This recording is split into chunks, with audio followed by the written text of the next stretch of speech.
Et bienvenue à vous, mes belles âmes. Soyez les bienvenus, mes artisans de paix sous la sceau énergie divine, en cette magnifique et radieuse journée, en ce lundi 2 novembre 2020. Ça y est, le mois de novembre a commencé et bien entamé. Et aujourd'hui, en cette commémoration de tous les défunts, le jour des défunts aujourd'hui, de tous les fidèles défunts.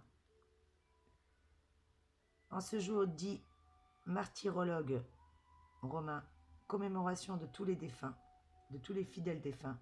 C'est la commémoration en laquelle notre commune et pieuse Mère l'Église, aussitôt après s'être efforcée de fêter par de dignes louanges tous ses fils qui déjà se réjouissent dans le ciel, s'efforce d'aider par de puissants suffrages auprès de son Seigneur et époux, le Christ, tous ceux qui gémissent encore dans le purgatoire, afin qu'ils se rejoignent et qu'ils puissent joindre ou plutôt la société des habitants de la céleste cité. L'Église entend donc en ce jour sa sollicitude maternelle jusqu'à ce lieu de souffrance où sont plongées les âmes, qui, retenues pour expier leurs fautes vénielles ou se purifier des peines temporelles dues au péché, sont toutefois confinées en grâce et entreront un jour au ciel. Nulle part la liturgie n'affirme de façon plus vivante l'unité mystérieuse qui existe entre l'Église triomphante du ciel et l'Église militante de la terre et l'Église souffrante du purgatoire. Et jamais ne s'accomplit d'une façon aussi tangible le double devoir de charité, de justice qui découle pour chacun des chrétiens du fait de son incorporation au Christ. C'est en vertu justement du dogme de la communion des saints que les mérites et les suffrages des uns peuvent en effet être distribués aux autres, de telle sorte que sans léser les droits imprescriptibles de la justice divine qui s'applique dans toute leur rigueur après cette vie, l'Église peut unir sa prière ici-bas à celle du ciel et suppléer à ceux qui manquent aux âmes du purgatoire, en offrant à Dieu pour elles, par le saint sacrifice de la messe, par des indulgences, par des aumônes, par des sacrifices, par le sacrifice de ses enfants, le mérite surabondant de la passion du Christ et de ses membres mystiques. C'est dès la fin du 5e siècle qu'on retrouve trace des messes pour les défunts, mais c'est à saint Odilon, 4e abbé de Cluny, qu'est due la commémoration de tous les fidèles défunts. Ce fut lui qui l'institua en 998 et la fit célébrer au lendemain de la Toussaint, comme nous l'avons eu hier. L'usage fut bientôt adopté dans toute l'Europe et c'est Benoît XV en 1915, pendant la Première Guerre mondiale, qui étendit à toute la chrétienté le privilège pour les prêtres de célébrer 3 messes ce jour-là. Ceux qui jusqu'alors ne se faisaient qu'en Espagne, au Portugal ou dans les pays d'Amérique latine. En ce jour, tout prêtre peut donc célébrer 3 messes. La première à l'intention de son choix, la deuxième à l'intention de tous les fidèles défunts, et la troisième pour supplier toutes les fondations de messe pour les défunts qui ont été détruites ou disparus par le malheur des temps. En ce jour béni, en ce jour les fidèles peuvent gagner une indulgence plénière applicable seulement aux âmes du purgatoire, aux conditions suivantes. 1. Visiter une église ou une chapelle. 2. Réciter un paternoster à notre Père et un credo. 3. Une confession dans les 8 jours, avant ou après. Et 4. Une communion. Bien entendu, 5e, la prière de son choix aux intentions du souverain pontife. C'est vous qui voyez. La conversion des pécheurs ou autre. En tout cas, du 1er au 8 novembre, les fidèles peuvent gagner chaque jour une indulgence plénière applicable aux âmes du purgatoire à condition, comme on vous l'a dit ci-dessus, mais surtout en visitant un cimetière et non pas une église, et en priant même mentalement pour un défunt ou pour des défunts. Pour gagner l'indulgence plénière, il faut être détaché de toute affection à tout péché, et autrement, l'indulgence n'est que gagnée partiellement. En tout cas, en cette magnifique journée où Dieu, qui est le Créateur et le Rédempteur de toutes choses, de tous les fidèles, accordez, s'il vous plaît, mon Dieu, à vos serviteurs et à vos servantes la rémission de tous leurs péchés, afin qu'ils obtiennent ces pieuses supplications, le pardon qu'elles ont toujours désiré, vous qui vivez et régnez dans les siècles des siècles. Donnez-leur, Seigneur, le repos éternel et que votre lumière perpétuelle luise sur eux à tout jamais. La mémoire du juste demeure éternelle, il n'a pas à craindre un mauvais renom, car le Seigneur est avec lui.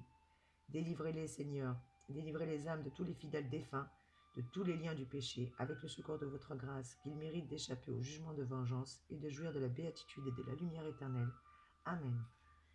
Eh bien écoutez, ça fait déjà plus de 5 minutes. Si vous n'êtes pas déjà partis, mes chers amis, on va commencer un petit tirage pour voir quelles sont les énergies en cette magnifique journée. Et oui, je ne pouvais pas passer à côté, mes trésors. Avec le tirage des énergies, on va voir ça tout de suite. J'espère que vous allez bien en tout cas.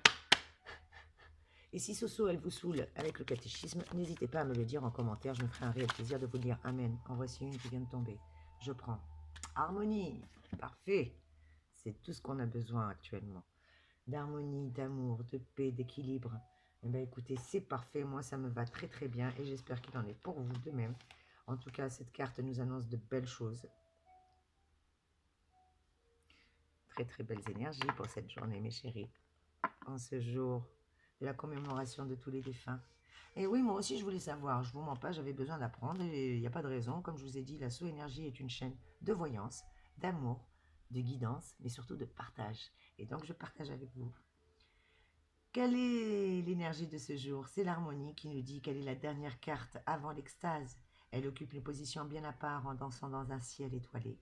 Les bras ouverts témoignent de sa grande générosité, car l'harmonie donne sans compter pour pacifier les relations, en ajustant dès que la situation devient instable. Elle éclaire les étoiles de son aura magique et le bleu de sa robe inspire un profond sentiment de paix dans une atmosphère qui semble légère totalement. Eh bien, cette lame nous parle de l'harmonie va venir justement débloquer les situations. C'est une très très bonne nouvelle, une bonne nouvelle inespérée qui va nous remonter le moral aujourd'hui. Un heureux imprévu va changer la donne en mettant la chance de notre côté en cette magnifique et radieuse journée. On nous demande de bien repérer les signes encourageants, car ils sont là, tout autour de nous, prêts à se manifester pour nous aider justement. Avec la carte de l'harmonie, magnifique carte pour les énergies affectives et sentimentales. Côté cœur, on nous parle d'une rencontre aujourd'hui, peut-être une rencontre inattendue, ou bien du dégel des relations qui étaient jusqu'à présent bloquées. Au niveau des énergies actives et de nos projets, elle nous parle peut-être de solutions trouvées aujourd'hui. Une belle chose va nous arriver grâce à un échange amélioré. En tout cas, il y a une belle solution. On me parle également peut-être de concessions qui ont été faites grâce à l'harmonie. Pour les énergies matérielles et financières, elle nous parle d'un petit coup de pouce aujourd'hui, d'un compromis qui est facilité justement, peut-être grâce à ces concessions qu'on a faites. Et pour la santé, pour le moral, pour les énergies vitales, elle nous parle de petits soucis bénins. Et que si on avait des problèmes de santé, nous sommes en voie de rétablissement. Elle nous parle de tonus retrouvé et d'un moral qui va être retrouvé également. En bref, cette carte nous invite à plein de choses, mais surtout le silence. Le silence, parce qu'il aide les cœurs à battre en harmonie. On nous demande de nous mettre mentalement nos soucis en pause pour laisser justement la Providence pouvoir nous aider à les résoudre durablement. Et oui, et en cette magnifique journée, quelle citation je vais pouvoir avoir pour nous aider dans les 1000 citations pour réussir? Qu'est-ce que je peux avoir aujourd'hui comme citation? L'autorité, c'est moins la qualité d'un homme qu'une relation entre deux êtres. Ne peuvent la reconnaître utilement que ceux qui la subissent. Je répète, l'autorité. Apparemment, c'est pour la réussite professionnelle, le conseil. C'est un conseil en société, dans la profession peut-être. On nous parle d'autorité. L'autorité, c'est moins la qualité d'un homme qu'une relation entre deux êtres. Ne peuvent la reconnaître utilement que ceux qui la subiront. Ça vient de L'ennemi des lois, extrait de L'ennemi des lois de Maurice Barrès. Et juste en dessous, j'ai Charles Baudelaire qui nous dit que ce n'est que par des beaux sentiments qu'on parvient à la fortune. Je répète, ce n'est que par de beaux sentiments qu'on parvient à la fortune. Tiré de l'art romantique de Charles Baudelaire. Voilà quelles sont les deux citations que nous avons aujourd'hui. Apparemment, c'est pour la réussite professionnelle. Et je vais demander un petit point de train, mes trésors, pour clôturer ce tirage. J'espère qu'il fera moins de 10 minutes. En tout cas, moi, je suis ravie de vous avoir. N'hésitez pas à commenter, à liker, à partager. Et ben voilà, on nous dit qu'aujourd'hui, l'harmonie est là et les gens aiment m'aider. Voilà notre mantra pour la journée. Les gens aiment m'aider. C'est sur ces magnifiques énergies, mes anges et mes trésors, que je vais vous embrasser, vous envoyer plein de belles énergies et vous dire merci pour votre présence, merci pour vos commentaires, merci pour votre pouce. en l'air. Merci mes trésors, soyez bénis, à très vite mes amis.